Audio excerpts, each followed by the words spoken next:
अस्सलामुअलैकुम dear viewers.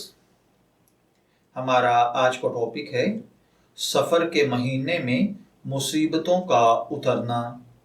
ये एक सवाल है जिसमें एक भाई ने पूछा है, आप सल्लल्लाहु अलैहि वसल्लम का क्या ये इरशाद है कि सफ़र के महीने में सारी आफतें और मुसीबतें ज़मीन पर उतरती हैं, इसलिए इन सब से हिफाजत के लिए हर नमाज के बाद 11 मरतबा या बासितु या हफीज़ु का विर्द करें। क्या ये हदीस सही है या नहीं? तो देखिए भाइयों और बहनों, ज़ख़ीरा अहादीस में ये रिवायत हमें नहीं मिल सकी है, लिहाजा किसी मोतबर सनद के बगैर हमेशा ऐसी बात करने से गुरेज किया जाए। याद रखिए कि सफ़र के महीने को मुसीबतों और आफतों का महीना करार देना शिरकिया नज़रियात में से है।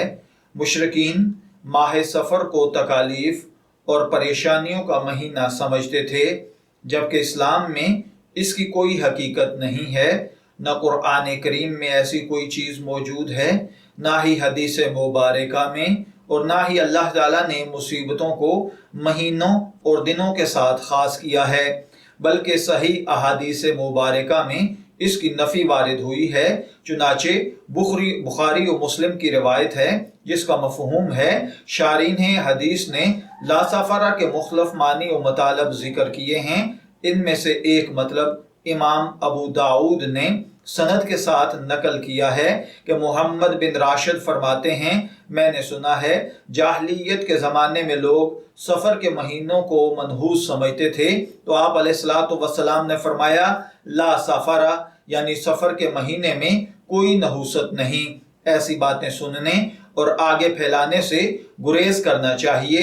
इसी तरीके से मुख्तलिफ रिवायात में यह भी मिलता है कि सफ़र के महीने में कोई परेशानी, दुख, तकलीफ या नहूसत आसमान से नहीं उतरती, बल्कि ये सिर्फ लोगों के अपने ख्यालात हैं।